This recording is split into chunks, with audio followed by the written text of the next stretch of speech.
সাম্প্রদায়িক দাঙ্গায় ক্ষতিগ্রস্ত এলাকা পরিদর্শনে এলডিপি।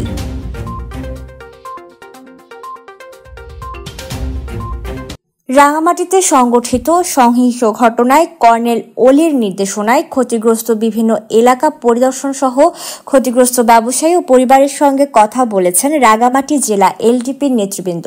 সোমবার বিকাল ৫টায় শহরের বনরূপার হ্যাপির মোড় এলাকা থেকে এলডিপির নেতৃবৃন্দ ক্ষতিগ্রস্ত এলাকা পরিদর্শন শুরু করে বনরূপা বাজার, বনরূপা মসজিদ, মৈত্রী বিহার সহ বিভিন্ন এলাকা পরিদর্শন করেন। জেলা এলডিপির নেতৃবৃন্দরা জানান, পরাজিত শক্তিরাই পাহাড়ের সাম্প্রদায়িক উস্কানি দিচ্ছে এবং এ ধরনের অনাকাঙ্ক্ষিত ঘটনা ঘটাচ্ছে।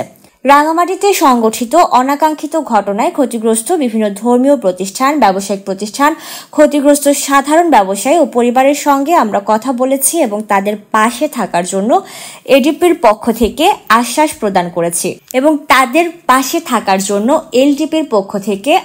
প্রদান করেছি। নেতৃবৃন্দরা আরও বলেন, আমরা সাম্প্রদায়িক সম্প্রীতিতে বিশ্বাসী। আমরা চাই না এ ধরনের ঘটনার পুনরাবৃত্তি হোক।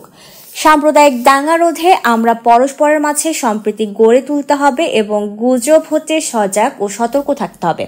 এ সময় রাঙামাটি জেলা এলডিপির সভাপতি দিবাকর দেওয়ান, সাধারণ সম্পাদক মোহাম্মদ সৈয়দ দিদারুল আলম, যুগ্ম সাধারণ সম্পাদক হাবিবুর রহমান চৌধুরী সেলিম, সাংগঠনিক সম্পাদক মোহাম্মদ নুরুল ইসলাম মিন্টু, সহ সাধারণ সম্পাদক মোহাম্মদ তৌহিদুল আলম, সহ সাংগঠনিক সম্পাদক মোহাম্মদ নুরুল মোস্তফা, প্রচার সম্পাদক আবুল কাশেম, দপ্তর সম্পাদক নুরুল আনোয়ার, পৌর এলডিপি সাধারণ সম্পাদক ফখরুল ইসলাম, সাংগঠনিক সম্পাদক মুজিবুর রহমান, গণতান্ত্রিক যুবদল রাঙামাটি জেলার সভাপতি মোহাম্মদ শহীদুল ইসলাম, সাধারণ সম্পাদক ইসমাইল হোসেন কালাম, সাংগঠনিক সম্পাদক সাইফুদ্দিন সহ বিভিন্ন স্তরের নেতৃবৃন্দ উপস্থিত ছিলেন।